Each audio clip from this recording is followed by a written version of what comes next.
Okay, so this is video 1 for this week. You will need PowerPoint topic 14, PowerPoint 1, transcription to run alongside this video.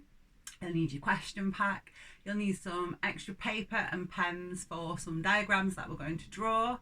Okay, let's get cracking. Okay, so starter today is a bit of a recap from that introduction last week.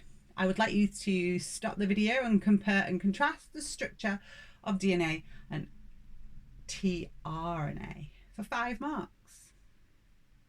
Okay, you should be back then having done that activity and unpaused. Press play again. So let's review.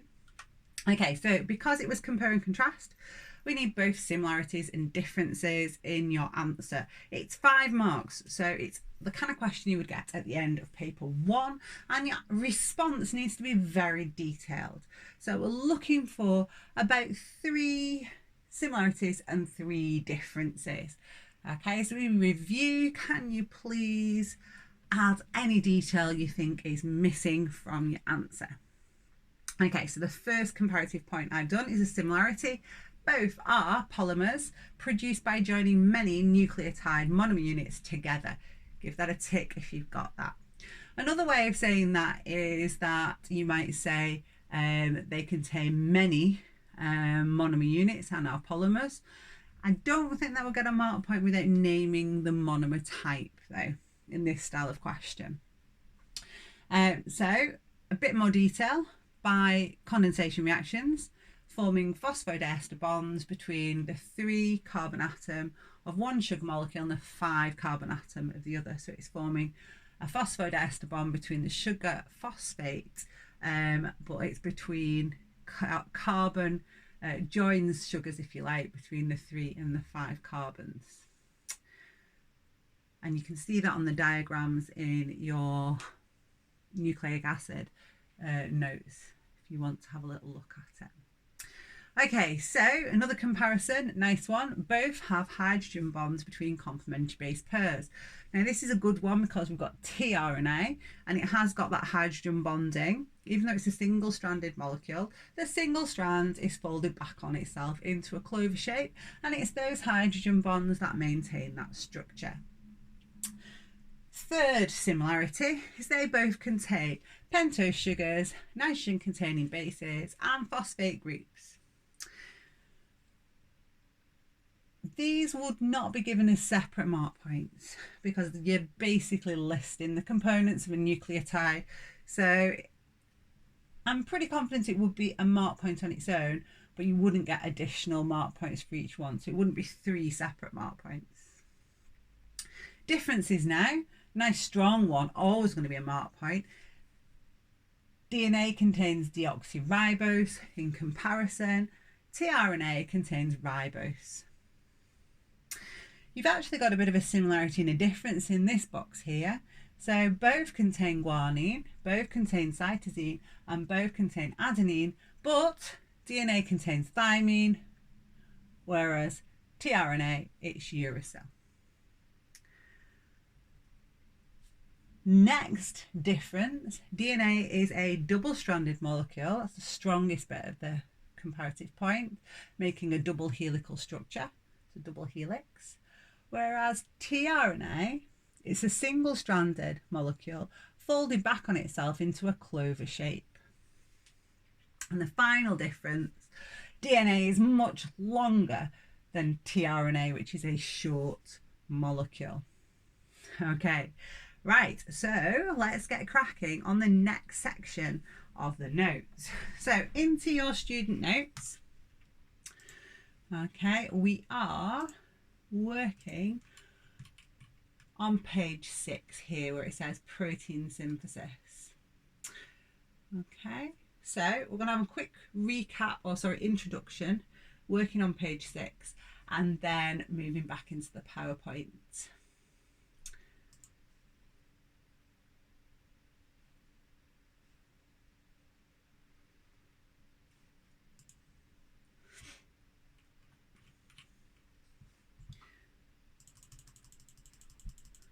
Okay, so in your keynotes, So we're going to look this week at protein synthesis, and protein synthesis is broken down into two processes.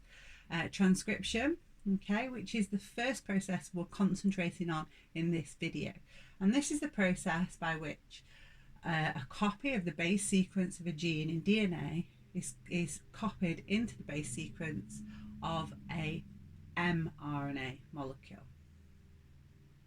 So we're transcribing, we're making a copy from the same language, if you like, from one base sequence to another base sequence. In the next video, we're going to look at the second part of protein synthesis, which is translation. Okay, and that's where the base sequence of the mRNA is converted into an amino acid sequence in the polypeptide chain. And when we say convert, it's not like a magic wand where mRNA becomes a protein. So we have to be very careful about how we word it. The mRNA base sequence is used during translation to build an amino acid sequence of a polypeptide chain. But we'll see that in the next video. Okay, so today's focus then is transcription, and you've got this picture in your keynotes. Okay, it's also in the PowerPoint. So transcription, as we said, is where we produce mRNA from DNA. So that's my dog. Shh. Now, this happens in the nucleus, and I will keep referring to that happening in the nucleus. But of course, you guys will question that because you know there are some cell types that don't have a nucleus at all, so prokaryotic cells. So you're right, because a prokaryotic cell has no nucleus. So in a prokaryotic cell, transcription happens in the cytoplasm. Okay, so when we're making that reference to it happening in the nucleus, we mean within eukaryotic cells. Again, another difference in eukaryotes is that in our DNA, so in the DNA of eukaryotic organisms, we know it differs from that of prokaryotes because there are these regions within the gene called introns containing non-coding information. Okay, so that bit of the process is a little bit different in eukaryotic cells compared to prokaryotic cells. So everything else we say will be the same. Okay, so the process of transcribing the DNA base sequence into an mRNA molecule is exactly the same in prokaryotes as it is in eukaryotes. But for eukaryotes, there are these parts, these introns, that don't code for amino acids in the polypeptide chain. And those bits are actually cut out by a process called splicing before the mRNA is used in translation. Okay, so you can see here at the bottom of the page a little description of that. So in a eukaryote, we tend to call this sort of exact transcript of the DNA molecule the pre-mRNA, and then once we've cut that bit of non-coding information out and we've got just the coding information, it's just referred to as mRNA then. But we'll see that at the end of the process. Okay, so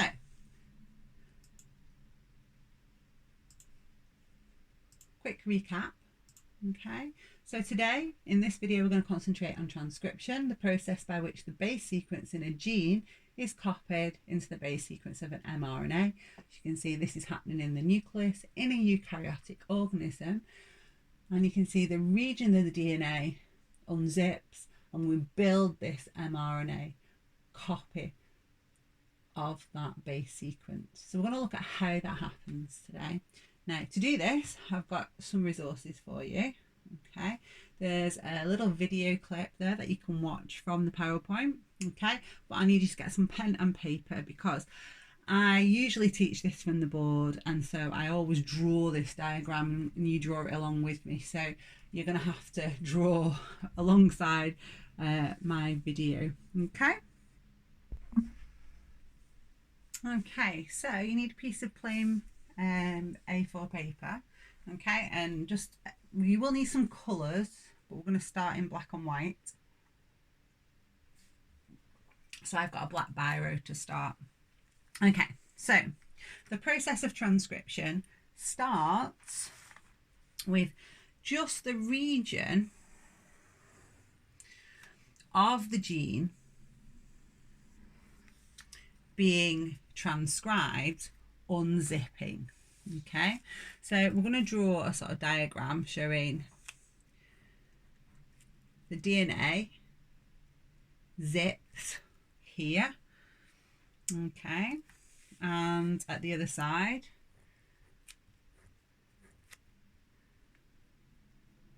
zipped. Okay, so this illustrates what I mean by zipped. So this bit of the DNA is outside of the gene and this bit is still zipped up, so that doesn't get unzipped in this process. It's just the length of the gene that is used in the DNA molecule. Okay, so here before the gene that remains zipped up. So by that I mean the bases are still joined by hydrogen bonds.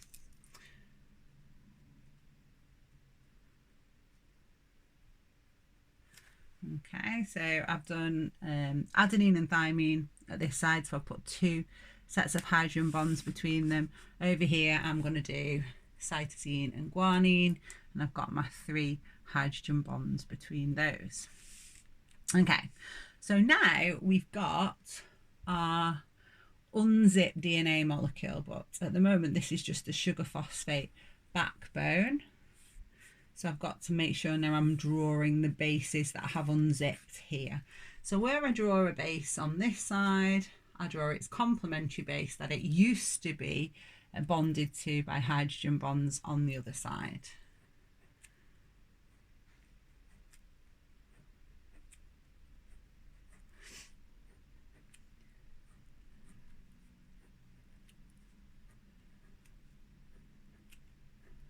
Okay, so I'm just careful to draw the same number of bases on each side. And now I'm going to create my pretend base sequence that's going to be copied.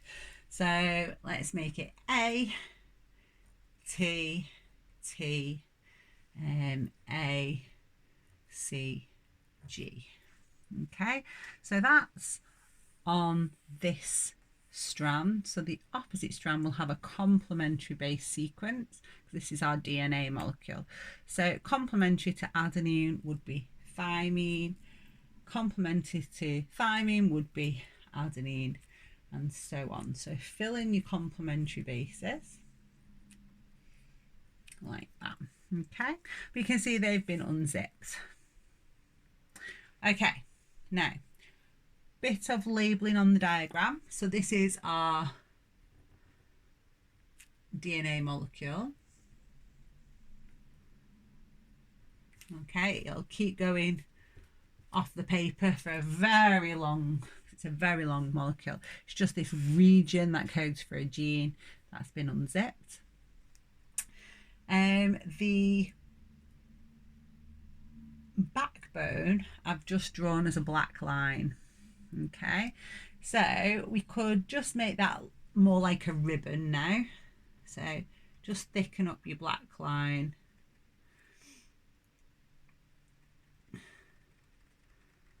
So that we've got a bit more, something a bit more substantial to represent that sugar phosphate backbone on each strand. And then I'm going to label it.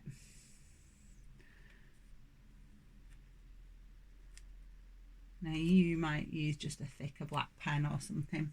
Okay, so that is the sugar phosphate backbone of the DNA molecule. So that's representing the sugar and the phosphate, which is joining together these nucleotides. Okay, so it's just for simplicity of the diagram, we don't draw it in any detail. And of course these are our bases, so there's a base there. That's my nitrogen containing base, and at the side in my DNA molecule I could label up. There I've got a complementary base pair. Okay, so the first thing then, what we've shown in our diagram, is the first thing that happens during transcription. So during the process of transcription, the first thing that's happened is DNA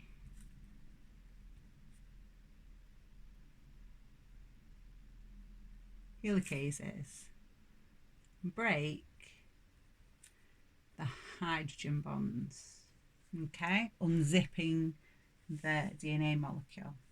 But in this case, this is only in the region of the gene, okay? That only happens in the region of the gene. Now, that kind of happens simultaneously with the next bit, okay? But you can't really do that in a diagram. So sometimes in the animations, you'll see that this process kind of just happens alongside the next bit that I'm going to show you. Okay, and it definitely does in the one that I've sent you a link to. Right, so now it's been very boring so far in terms of colour. If you want to colour your complementary bases in and things like that, you can. But at this point, even if you are not the most colourful person in the world, don't like colouring things in, you really need a second colour, because we're going to be building a different polymer now. And so we want to show that it's a different polymer. So take a different pen colour, even if it's just blue. I've got a purple. Okay, so there are two strands to the DNA molecule. Only one strand is used in transcription. Okay, so only one is used during transcription. So depending on the textbook, the diagram you're looking at, it could be the top one, it could be the bottom one. Okay, to make it match up with some later diagrams, I'm going to make ours the bottom one.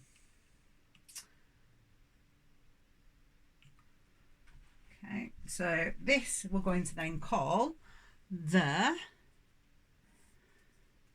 so that's the whole of this strand, the template strand. So that's the one that's used in the process of transcription.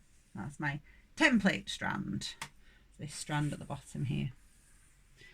So that's where everything's going to be happening. But what's interesting then is the copy that we're actually going to produce is going to have the same code, obviously with the exception of swapping uracil for thymine, but it will be the same code as this other strand. So we call that strand, even though it's not used, the coding strands, and we'll see that more in a minute when we build our complementary mRNA. Okay, so now we've unzipped our DNA molecule, we've exposed the bases on the template strand. Free RNA nucleotides align via complementary base pairing with the exposed bases on the template strand. So where there is an adenine on the template strand, a nucleotide, an RNA nucleotide with the complementary base uracil will join by complementary base pairing. Okay, so we'll get the RNA nucleotides joining to the exposed bases via the formation of hydrogen bonds. Okay, then I'm going to get myself another colour now, because now we need our enzyme. So I'm going to go for a nice green, and I'm going to have my enzyme here. and I'm going to shade it in where it is. And this enzyme is RNA polymerase. And what RNA polymerase does is it catalyses a condensation reaction between the sugar and the phosphate of these adjacent RNA nucleotides. So we'll do that for the first few there that are in the enzyme. So the enzyme is going to be moving down the template strand. Okay, and it does this from the 3' end to the 5' end.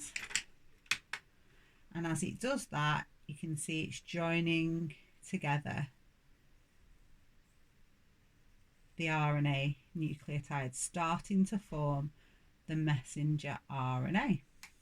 Okay, and it will continue to move down, joining to the next, the next, the next, until that copy is complete. Okay, now once the copy is complete, then it peels off the DNA. The DNA winds back up, and we move on to the next bit.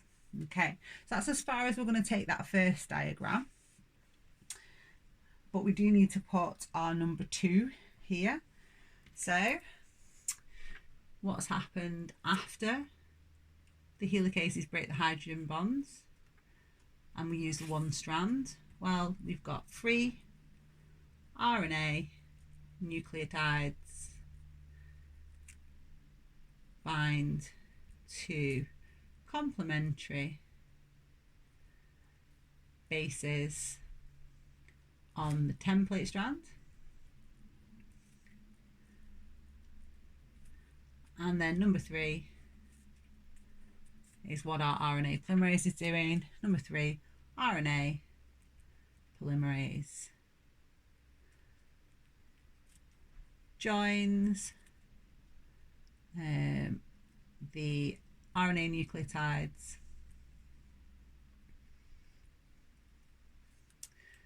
to form the mRNA copy. Okay, so I will PDF this as well, so you've got the PDF. I'm sure yours looks better than mine anyway, but you can always colour mine in if you don't really want to draw it all out. Okay, so now if we draw what would happen number 4. Okay, now I'm not going to draw all the detail on now. I'm just going to draw like a mini picture of what we've just drawn. Okay, so it's like a mini version. So now the RNA polymerase will have made it all the way to the end.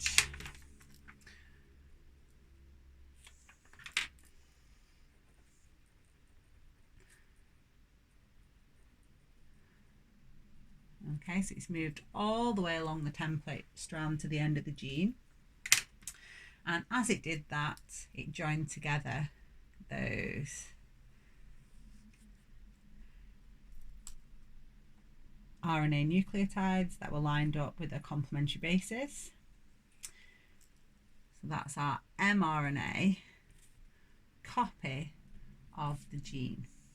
Okay, and what happens is that is released.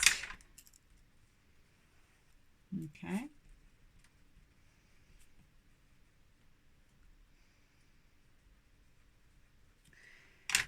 and then the DNA in that gene, in that region, just zips back up. So DNA re-zips. So the hydrogen bonds form again between the complementary bases. Okay, and the RNA polymerase is no longer attached. All right, so we said in a eukaryotic organism this RNA was called a pre-mRNA because something had to happen to it next. So our fifth thing that we want to talk about then is what happens now to that mRNA copy of the DNA. So the RNA molecule is a complementary copy of not just the coding information.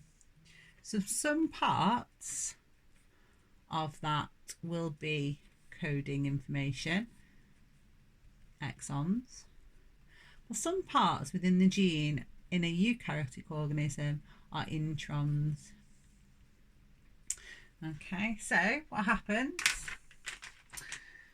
is enzymes cut the introns out, and then another enzyme joins the cut ends back together.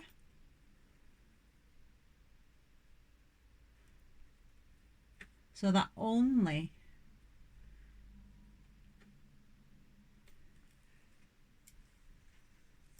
the exons are now present. So the mRNA that now leaves the nucleus at the end of transcription through the nuclear pore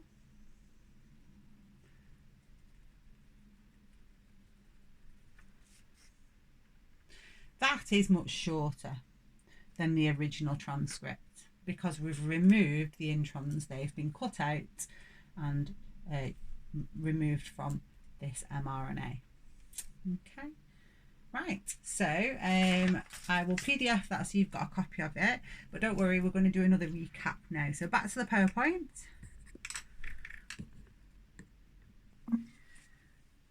Okay, so in the PowerPoint then we've got an overview here. Okay, so the first thing they taught us about happening was the DNA helicases break the hydrogen bonds and the DNA strands become separated. One of the strands are templates. Remember, that's the one that we talk about being used. So that's the key word we need to use to describe the strand on which the RNA forms. So complementary free RNA nucleotides join with exposed DNA bases via base pairing. Okay, this happens only on the template strands. There's always mark points for you describing uracil to adenine and cytosine to guanine, or at this point that where you are making a copy, you're copying and you result in uracil instead of thymine. If I just show you back on this diagram, you can refer back to this diagram in a minute. The coding strand has the exact same code as the mRNA, but you just change the thymine to uracil. So that's what that mark point is there. RNA polymerase moves along the DNA from the 3 to the 5 end, and as it does, it joins 3 RNA nucleotides together. Okay, it's really important that you get across that this is between the sugar and the phosphate. Adjacent is a good word you can use. So if you say joins 3 RNA nucleotides that are adjacent to each other together, that can give you a bit more clarity. Then we've got our pre-mRNA really. That's spliced, and once that splicing process has happened, so the splicing is the name, I'm not sure I mentioned the name properly, for when the enzymes cut the exons out of the pre-mRNA, so that the product at the end is just exon, just coding information. That process is called splicing, so you can summarize that by saying it's spliced, and the mRNA passes out of the nucleus via the nuclear pore. That's always worth credit on the mark schemes, because it's you understanding this is still a large molecule even though we've spliced out the introns, and the mRNA passes out of the nucleus via the nuclear pore and goes to the ribosome. So that's where translation is going to happen. Okay, so we've got a number of tasks now to consolidate this, because this is what we need to get in to our brains. Now, if you have a look back into your keynotes, that is what is summarised in here, okay? And this picture, straight from a textbook, is showing what we've done in paper. The only difference is in this diagram, they've chosen the template strand to be the upper strand in the diagram. So you can see here, complementary RNA nucleotides have lined up and they've been joined together. Okay, so you can see that in that diagram. You can see it leaving by the nuclear pore as well.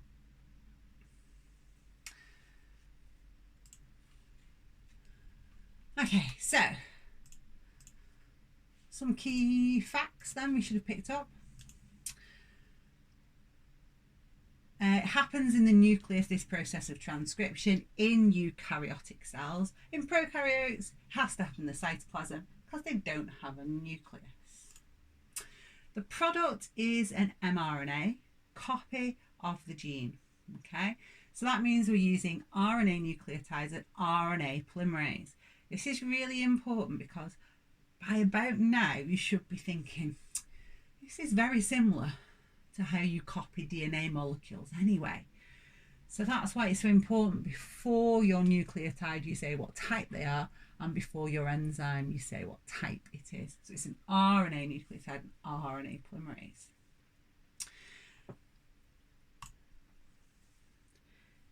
We're making a copy of just one strand, and that's called the template strand. And it's only the length of one gene that unzips and is copied in this process. Okay, right. Task for you. Now, you can either copy down or you can print this from the PowerPoint. I'd like you to review and improve this answer to describe the process of transcription for 5 marks. We'll review together in a minute. Okay, so if you pause now. Okay, so I'm hoping now that you've made a significant improvement to this answer. So the first thing I would have done if I were you was sort of decide how many mark points I would have given their original response. And as you read through, enzymes unwind the DNA molecule, they've not named them. Only one of the strands of the DNA is used. True, but they haven't given the keyword. RNA polymerase, they've got the right enzyme, joins just nucleotides together. They could be any old type, could be DNA nucleotides or RNA nucleotides, so that would be potentially incorrect, not enough detail. And a molecule of mRNA is formed. Bit less, there's a lot more going on in there that we could write about. Once formed, the mRNA copy peels away from the DNA and the helix rewinds. Well, that's true, good. This then moves into the cytoplasm, so no detail about how it moves from the nucleus. Okay, so taking that first line, where's your improvement? Well, you'd name the exact enzymes and say what they do. So I'm hoping you've said DNA helicases break the hydrogen bonds in the DNA molecule. That would unwind the DNA and also, for the region of the gene only, separate the strands. Next line. Only one strand of the DNA is used in transcription. No mark point. You need to tell me it's called the template strand. And then I need more detail than this. I need to know what happens on that strand. So I need to see 3 complementary RNA nucleotides align with exposed bases on the template strand by a complementary base pairing, and I get the mark point also for saying uracil with adenine and cytosine with guanine. Then I move on to the next one. So now I'm on to the DNA polymerase. It's not good enough that it just joins nucleotides together. So it joins adjacent RNA nucleotides together by condensation reaction between the sugar and the phosphate. Give all the detail I can, forming phosphodiester bonds. Next sentence. Once formed, now really we should be talking about pre-mRNA here. Okay, so yes, it peels away from the DNA and the DNA helix rewinds. There's never any mark points for that. It is true, but it's just not very detailed. We need the splicing step because that's missing in this description. So in here we should have that the pre-mRNA is spliced, introns are removed, leaving only exons, and then this mRNA molecule does move to not just the cytoplasm but to the ribosome, but you've got to say that it exits the nucleus via the nuclear pore. So the original answer was no marks. So you have to work really hard at the end of paper 1 with one of these 5 markers. Your expectation should be you won't get 5 marks unless the detail level means you've written about 3/4 of an A4 side. Treat them like a little essay, if you like, when it's a 5 marker or 6 marker. Okay, so into the question pack now. So in the question pack, this is question 8A. Messenger RNA is used during translation to form polypeptides. So that's what we're going to go on to in the next video. But the question is, describe how mRNA is produced in the nucleus of the cell. 6 marks. So this is another one of those essay questions at the back of paper 1. What you write in this one can form the basis for your student notes revision question 6, which asks the question for you to describe the process of transcription, which is what the examiner is asking here. They're just trying to disguise it. So instead of being straight with you and just saying describe the process of transcription, they say describe how mRNA is produced in the nucleus of a cell, which of course is transcription. So pause here and have a go on your own and then rejoin. Okay, so what a good one looks like. All right, so you can print this if you like as well and have this in your keynotes. How does your answer compare? So DNA helicase, so we name the enzyme this time, unwinds the DNA. True. Most important bit, breaks the hydrogen bonds between the 2 strands. Have you got that detail? One strand is used as a template. This is called the template strand. Complementary free RNA nucleotides join with exposed DNA bases by a complementary base pairing on the template strand only. Uracil to adenine and cytosine to guanine. RNA polymerase moves along the template strand of the DNA from the 3 to the 5 end, joining adjacent RNA nucleotides together by condensation reactions, forming phosphodiester bonds between the sugar and the phosphate, forming a pre-mRNA, one that contains both introns and exons. Okay, so remember, it's only in eukaryotic cells that this splicing happens, because in prokaryotic cells they only have exons. Introns don't exist in their genes. So in a eukaryotic cell, introns are now removed and the exons are spliced back together to produce I don't know why I've put on there, a mRNA molecule that has only coding regions in the gene. So it codes for only the coding regions in the gene. Okay, so this is the mark scheme. Now what I wanted to show you, I'm trying to build your exam skills now, is that that's what the person would write in the exam. So that's what you should be writing, a detailed, full description with as much terminology, as much detail as you can remember. But the examiner will have something like this that they're marking to. Now, that makes you think you can just learn mark points like this and rock up to the exam. But as you probably noticed as you've gone through different questions, the mark schemes are not always the same. So the credit is not always for the same things in the answer. In one year, they'll create a mark scheme where they another part of the question will be accredited. But what you should be able to tell also is some of them are the things that even the D grade students will write. So everyone's going to say helicase, breaks hydrogen bonds. Then you start to get to kind of the C mark points. Only one DNA strand acts as a template, using that keyword template. Then you still at a better C, RNA nucleotides, because some people will forget the RNA in front of it, and that's why they don't get the mark point. Bind to exposed bases on the DNA. Now we're getting up to the top of a C grade, B grade. Would you put the rule of complementary base pairing? So the mark scheme just says, according to base pairing rule. You wouldn't write that, you would give the base pairing rule. Okay. Now, the RNA polymerase joins nucleotides together. Can you see in this year, the RNA was in brackets, but we've had it where they've underlined the RNA as well, depending on how hard they want the mark scheme to be.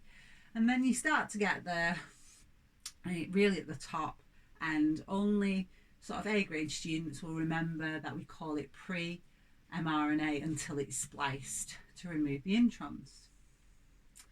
Now, the reason we don't get any marks for exiting the nucleus in this question is that the question says, how is mRNA produced in the nucleus? So there's no further mark point for the mRNA now exits the nucleus via the nuclear pore, because the question didn't warrant that within the answer. But of course that you can include when you're answering question 6, because that's a more generic question I've put in your student notes. Okay, bit of ponder time now. So I would like you to pause the video, and you can either print this slide or you can copy it all out. It's up to you. The ponder. Okay, everything I've talked about today should sound familiar, I'm hoping, because the process of DNA replication, where we copy the whole of the DNA molecule, so we've got 2 identical copies by semi-conservative replication, that process is very similar to the process of transcription. Okay, so if I were an examiner, a brilliant compare and contrast style question where you're looking for similarities and differences would be between these 2 processes. It also is a bit of a ponderer in terms of being careful that the things that are the differences you really stress in your revision notes, because they're what will be on the mark schemes, to make sure you're talking about the right process and not mixing them up. Okay, so have a go at filling in our new process, comparative points in the table to what's already there, and then pause and come back. Okay, so we're doing a bit of a comparison now. So DNA replication happened in the nucleus, so does transcription, so that's a similarity. DNA nucleotide monomers were used in DNA replication, but it's RNA nucleotide monomers. That's why it's so important to use that in your answers when describing transcription. And if you recall how I stressed the importance in DNA replication of talking about DNA nucleotides being joined together in that process. In DNA replication, of course, you are copying semi-conservatively and you use both strands. Okay, so the original strands are both templates for the newly synthesized strands. But in transcription, it is just one strand that's used, and we call that the template strands. Complementary base pairing is important in both of these processes, so that you could talk about as a similarity.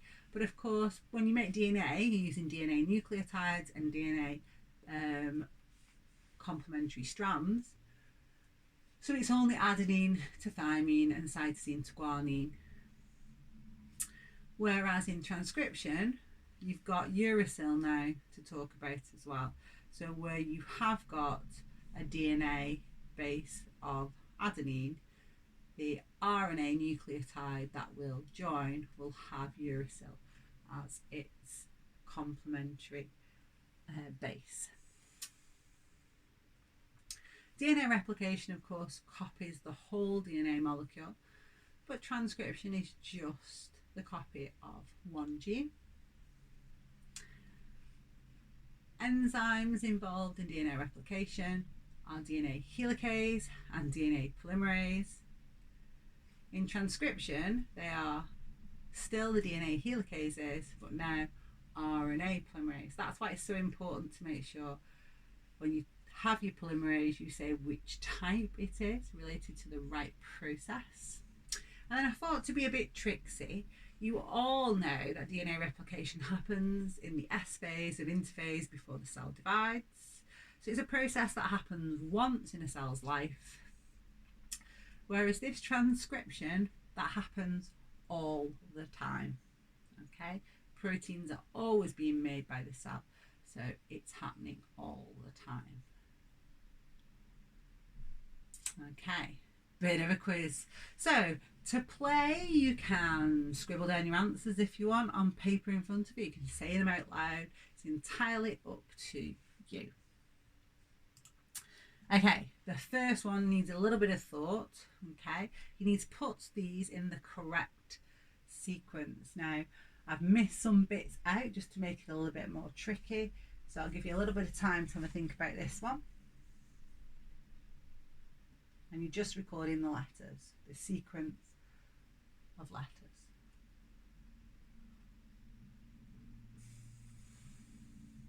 Okay, are you there? Are you ready with your response? If not, you can pause me, but otherwise I'm going to reveal. It should be B. 3 RNA nucleotides join to expose bases on the template strand by complementary base pairing. E, that's the base pairing rule. C, the RNA polymerase joins the RNA nucleotides together to make the mRNA. D, the DNA then rewinds. And A, the mRNA moves out of the nucleus to the nuclear pore. So this is typical of our examiner, A01. It tends to really hurt A and B grade students because they've missed out a load of the key detail. And so you've just kind of got to look at it and put it in the right order, omitting certain, you know there's far more detail than that. Okay, next one. Now take your time to have a look at this diagram. So this is taken just from another textbook. It's a bit like what I've drawn. So would you think in this diagram is the growing mRNA? So which letter would you give? Have you got E? So here is our growing mRNA molecule. Okay, give the letter of the 3 RNA nucleotides. You should see them aligning on the template strand of the DNA molecule. So that's C. So there they are, not yet joined in by the RNA polymerase, and just starting to align with their complementary bases. Can you give the letter then that you think is the RNA polymerase? Now, sometimes people don't spot this one.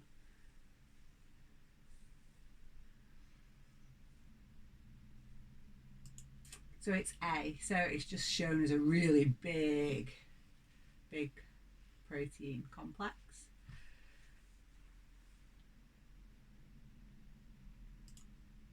Can you give the letter then of the template strand? So which is the template strand?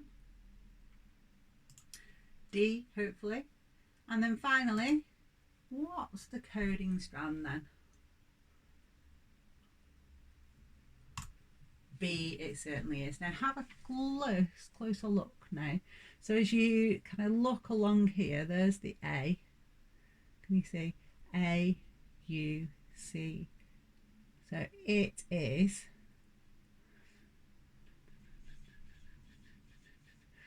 the same, but where you've got a T, it's a U. You see?